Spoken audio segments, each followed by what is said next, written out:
بله وکی کو مگوتی جی پاش ساعده و میوانه کی مهبه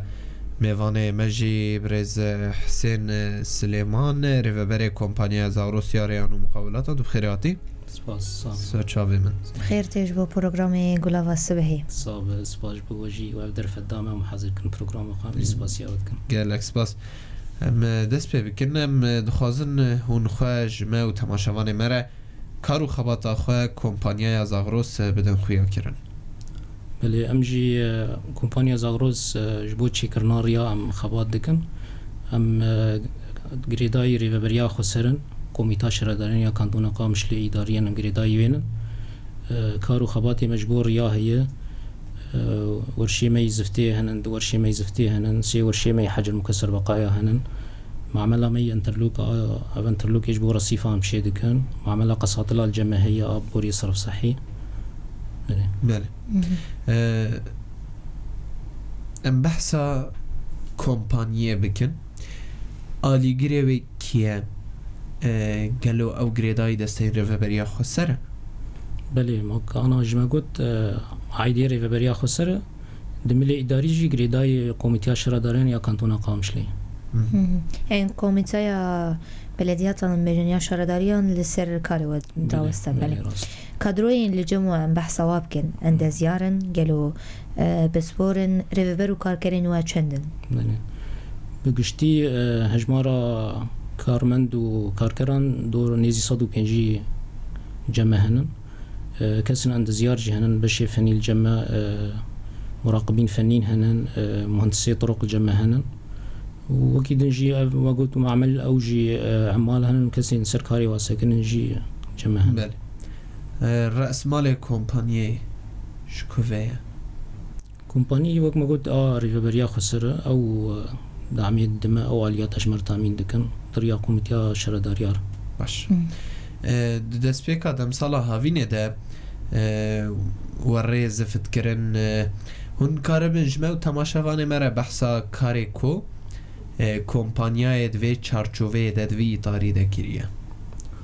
بله شخوا کاری ماج نهی ما پینجاد دست بیکر دهندری باجاری قامشلو ده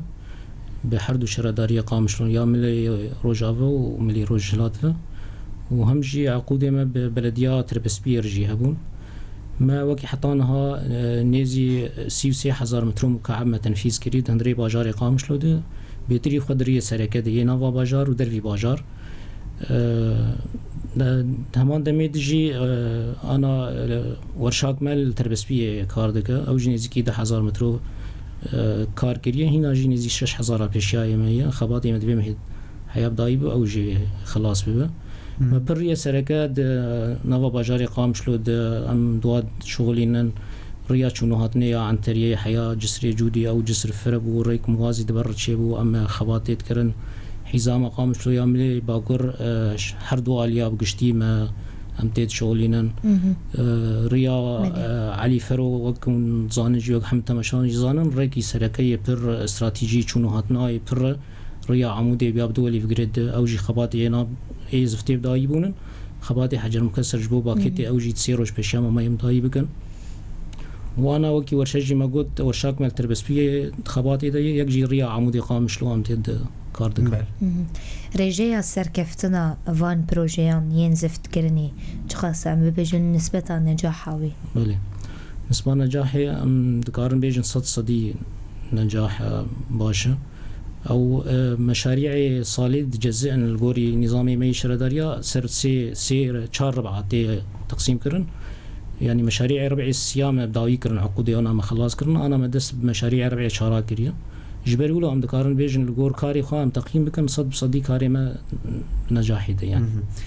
ميزاني أنكو بشتكريا دارایی جبوان پروژه آنکیه أو ميزاني دستيا مالية عام يا ريفبريا باكور وروجلاتي سوري أو تخصصين ميزاني الجور هر هرمي كي ميزاني كي جت تخصصين أم وك هرم جزيرة جي بحر مجوي ميزاني تيج شراداريار هجمرة هاتيه ناس كرن خدي هجمار جم شراداريات ناس كرن أما وك شركة جمناي ناس كرن إجبر نأم تاني كارد كند هندري هرم جزيرة ده هن كسر متاعت هن ضريا مناقص كارد كرن شركة دي هن ريفبريا عيني وخد كارد كن الجمع ناي خوياني كرن ميزاني ريان كو كومباني نكاري بون لسر كار بكن چنا و چما واني كاري بون لسر كار بكن بلش خو گمزانن هرم زفستانا چود روشك پر زحمت درواز بو نسبه خراكرنا ريا تكار بيج بو هفته 5 8 الصدي بله اجبرولوجي وق شركه ريفبريه پر كار حجم كار مزن بيشان كاريبون في كاري حمي بداي بكن پر هبون بون مناقصه متعهده مدني كرتن خبات كرن واجي شغل شغلين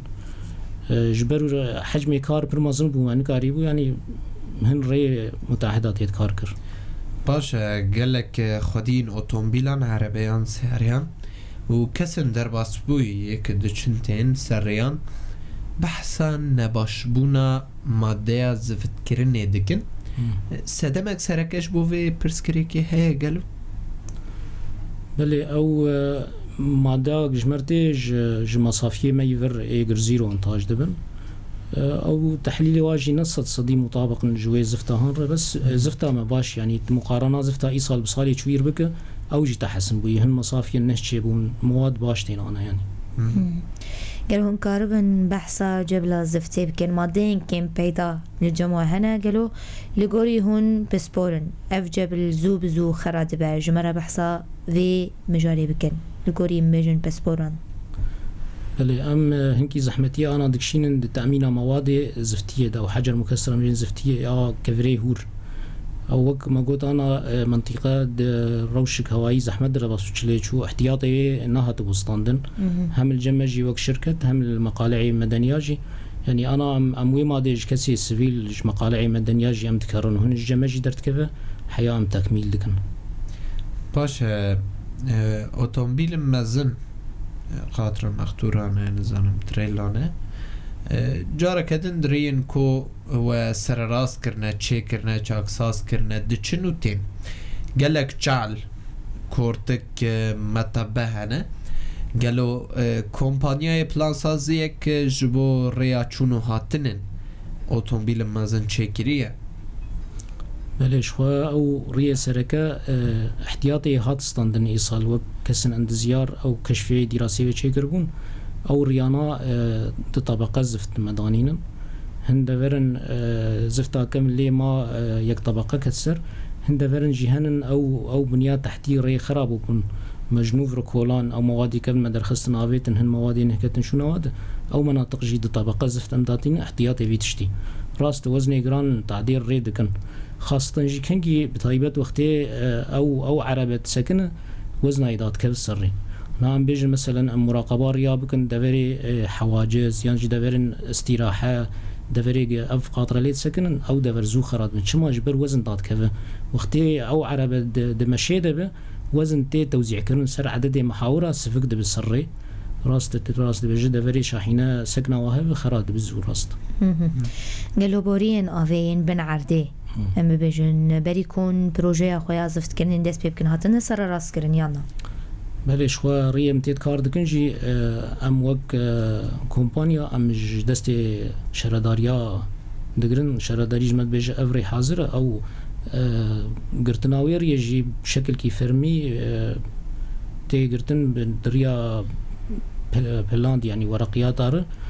او شرداري حاضر دك دبيج افريس كتي حاوري حاضر ويجبو كار ام جدس وادقرن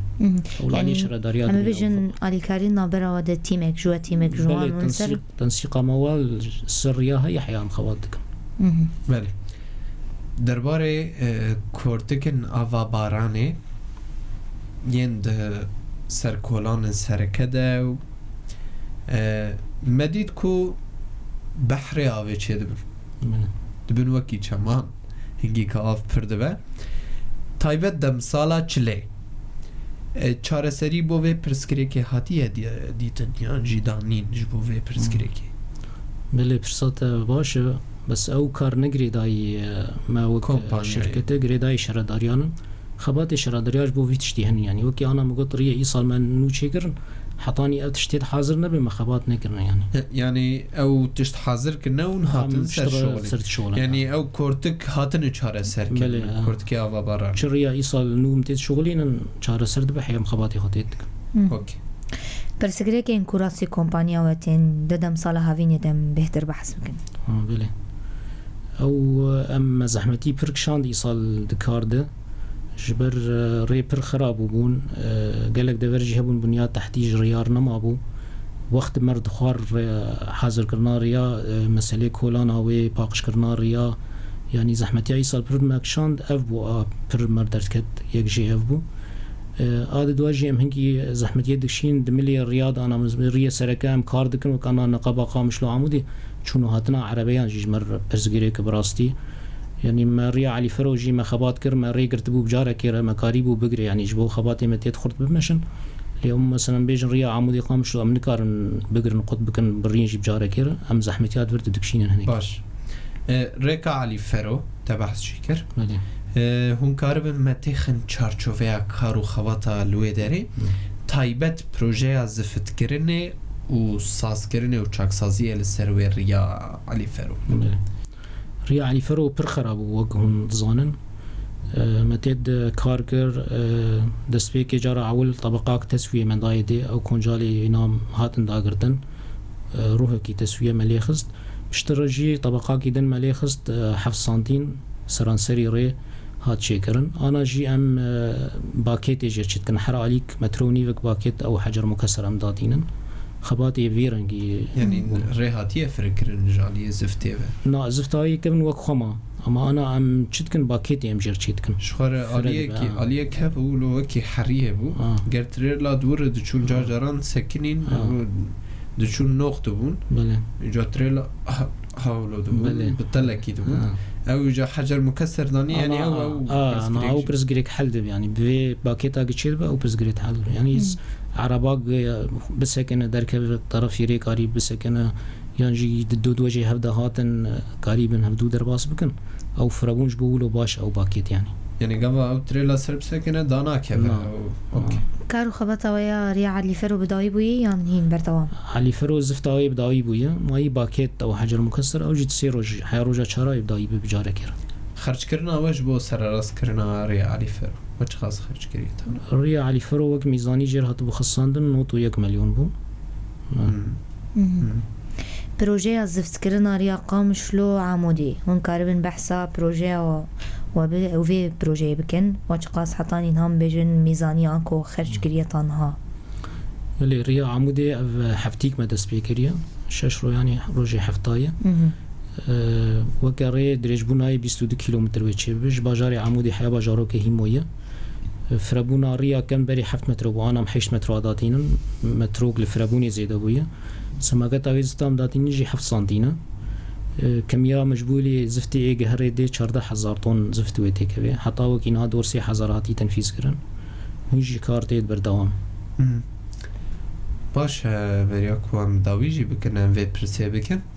بروجين كو كومبانيا زاغروس نيت كريه الصالة بي دا بيك بيناتشنا هم وك شركة بروجي ما هم على قدار شرادارية خور يعني او شراداري دراسية وانا مخططي وشاب مش دس شراداريا دقرن خباتي ريا يعني اولهيا مشاريع شراداري جمر تحديد دكن الجوري امجي شغل مقابات دكن باش قلتناك داويش تببيزن قلتنا داوي ازجي سباسيا وتكم وابدر في الدامم حاضرون ببروغراماوه ودا خوازيك مجي هيج كسن اجو كار خدية عربا او زفتام داتين جبوان ام داتين يعني او جي مرة اللي كاربن درباسبونا واد جم ورشاتي مرة او زفتان هم داتين حريكين 24 ساعت سر درباسنا من حياة او زتخوا بقره او جي وقت دا خوازيك ام جاجو كارات خوازن ملي زور سپاس سپاس مامسته حسین سلیمان ریوبری کمپانیای زاغروس یا ریان و مقاولتان بو وی درفته بله گهدار و تماشاوان ما دور نچن گلا واسبه لگل و بردوام سر ساعت جیون الکردن و چین عربی لگل هم کار خواه